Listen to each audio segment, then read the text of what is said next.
The following reading is from the Trashcan Collective, the Plural system that coined the terms Traumagenic and Endogenic. This was submitted to the Plural Positivity World Conference 2019.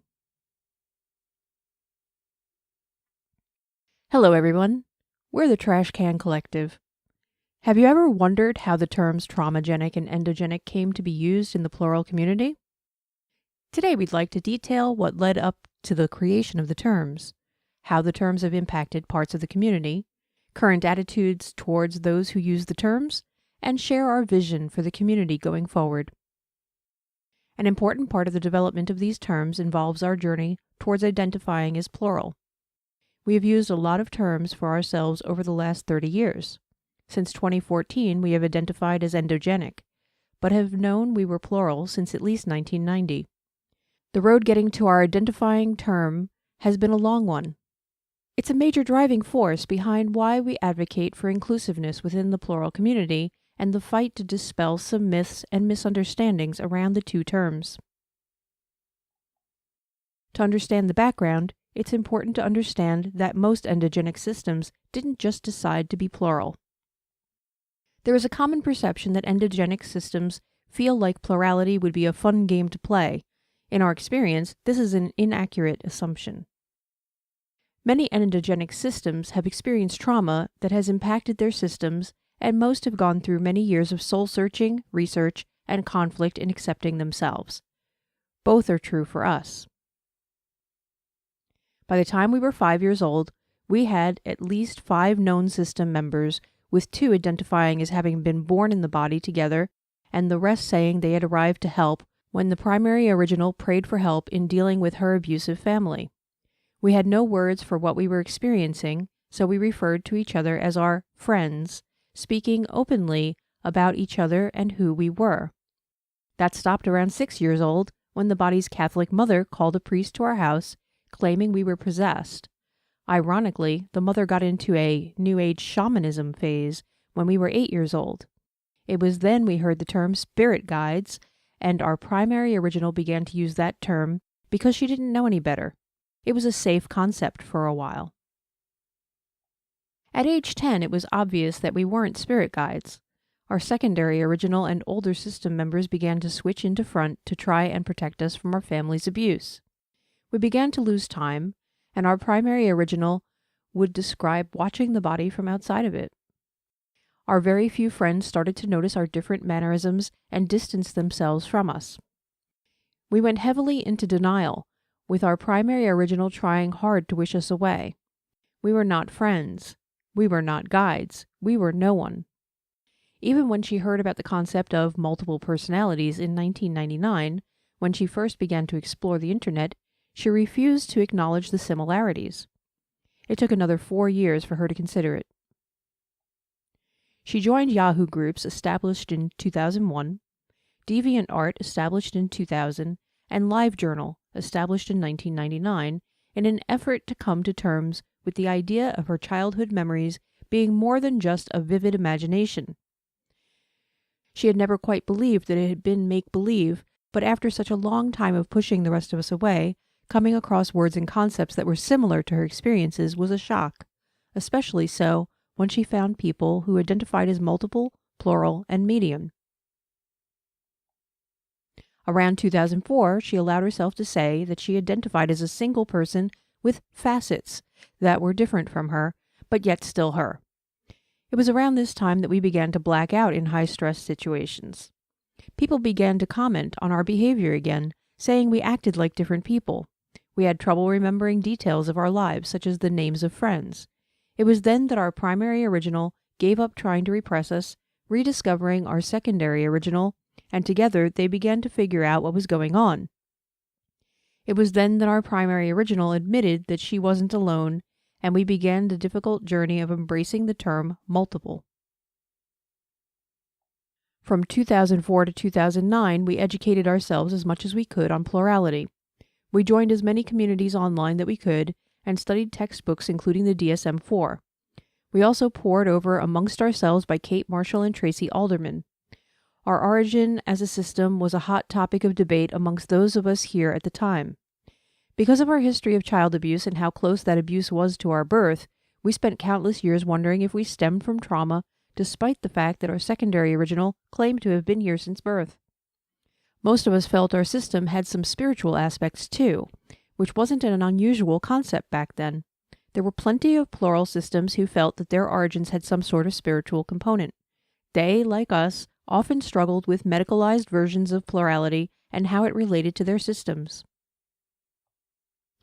They, along with systems who felt like their plurality wasn't the result of trauma, perhaps not spiritual in origin, but simply not the result of trauma, formed the part of the community that back then was usually called natural multiplicity. They had been part of the plural community for the entire time we'd been aware of plurality, with websites and communities going back to the 1990s. Of course, there were always people within the community that had disagreements on plurality and how it could form, but in general, all parts of the community worked together. If you were more than one, or median, you were welcomed under the plural umbrella. Soul bonders and people who purposefully fostered mental emotional connections with others in their mind were often welcomed as naturally multiple. Regardless of how a system comes to be, discovery and acceptance are rarely a simple and easy battle. Our path to discovery was a terrifying, lonely period in our lives, and communication within our system was hard-won. Unfortunately, we lost our primary original along the way in 2012 when the abuse from our family and an ex became too much for her to bear. But the rest of us still came out the other side, embracing each other and proud of our plurality. Finding the plural community and having words to describe our experience was a huge part of that. Words are important. Having community that accepts you, regardless of how you've come to be, is important. We have always wanted that for all types of plural folks and all types of systems, so it made sense to use our experiences to help others and to try and educate singlets on plurality. We often considered other terms the community might be interested in, such as replacement terms for the word fictive, but there didn't seem to be a pressing need for much else at that point. Time passed and the plural community blossomed across the internet to places like psych forums, IRC, AOL, Skype, and countless LiveJournal clones. Tumblr arrived in 2007. By then, the terms natural multiplicity and natural systems had begun to fall into disfavor. Not because it wasn't seen as real, but because some systems felt that it implied other types of systems were unnatural. Terms like empowered or healthy multiplicity existed, but again it was often confusing because there were trauma-based systems that identified as empowered and healthy, and non-traumagenic systems that identified as disordered. It just wasn't a very good indication as to the how and why of a system's origins. Still, it wasn't until almost a decade later that the first signs of divisiveness appeared in the community. Around 2014, a small number of systems began to argue that plurality was only caused by trauma and that systems who identified as natural weren't plural and shouldn't be allowed to use certain words like system. While all types of systems still got along for the most part, especially outside of Tumblr, anti-endogenic rhetoric picked up speed fast and began to crop up elsewhere. In retaliation, a few endogenic systems attacked traumagenic systems. In a very short time, a community that had been more or less united for at least 15 years was divided as people began to fight over who owned the rights to the term system and even the entire concept of plurality. Systems that didn't form from trauma were accused of faking, appropriation, and role-playing. Traumagenic systems who stood by endogenic systems faced those same accusations. They were told to find their own words, despite the fact that the words being used had been shared terms for quite a while. August 8, 2014 was the day that our system had enough. Around that time, we were on a virtual pet game and were dismayed to discover that the fighting had taken root even there after a thread on plurality was created on the site's forums. We were tired of it all when we sat down at our computer and began to play around with words. Our idea was that if we should have our own words, then maybe we could create neutral ones that systems could adopt if they didn't want to use the more medical or contested terms. We decided that we would be happy using other words, if that would keep people from attacking us and people like us, and it would be nice to have some simple descriptive terms that didn't involve the concept of being natural. We came up with a lot of words that never really caught on. The word we first created was an alternative term to multiple or plural, polygenic, meaning of multiple origin. The other terms were supposed to just describe one's type. There was protogenic, or being born multiple, which is what endogenic is commonly misunderstood to mean today. Another term was cryptogenic, meaning to have unknown origins. Those and a few others faded into obscurity. Two terms that formed in those early days seem to stick, though: traumagenic, or systems that form from trauma, and endogenic, or systems that did not form from trauma. When we brought the whole genic idea to the Tumblr community, we never expected it to catch on like it did. If we had known, we would have been a lot more proactive about their use and addressed misconceptions from the start. Our intent with the creation of the terms had nothing to do with drawing a line in the sand between who was a real system and who wasn't. It was never meant to cause further division. We did it out of frustration, but also out of love. We had hoped that, if the terms in general had caught on, it would give systems options for what to call themselves. Now we feel that our intent backfired, culminating into the current state of the online plural community. While a lot of the worst remains on Tumblr, the infighting has spread to sites like Facebook, Vent, YouTube, Instagram, Twitter, and other social media sites. After the term started to gain traction, the anti-endogenic part of the community began using traumagenic to mean real systems and endogenic to mean fake systems. It was sad to see traumagenic become some sort of badge of authenticity and to see endogenic become something shameful. On some social media sites, people began to target those who identified as endogenic and pro-endogenic systems regularly, sending them triggering material, harassing them, telling them to harm themselves, and more. Honeypot Discord servers were created, claiming to be inclusive of all systems, and then attacking endogenic systems and their supporters after they had joined. Some argued that endogenic systems were claiming to have a disorder without meeting that disorder's criteria, and stealing resources from systems with DID-OSDD. People claimed endogenic systems were mocking trauma survivors. Forums and events that said they were for systems restricted their membership to traumagenic systems only, while using neutral or usually inclusive terms. Sometimes this exclusion wasn't made apparent, leaving endogenic and pro-endogenic systems to figure out where they were welcome if multiplicity was no longer safe or accepting for everyone. It was and still is horrible to see the misinterpretation of these terms, considering that we ourselves are survivors of abuse. Endogenic wasn't created to mean DID without trauma. It was created to mean systems that felt their plurality was due to a neurodivergence from a psychological cause other than DID-OSDD, from some sort of spiritual cause, with a friendly outlook towards tulpomancy or soul bonding. Literally, it's inclusive of any and all systems or plural folk that do not attribute their plurality to trauma. It has nothing to do with pretending to have a clinical disorder or mocking anyone.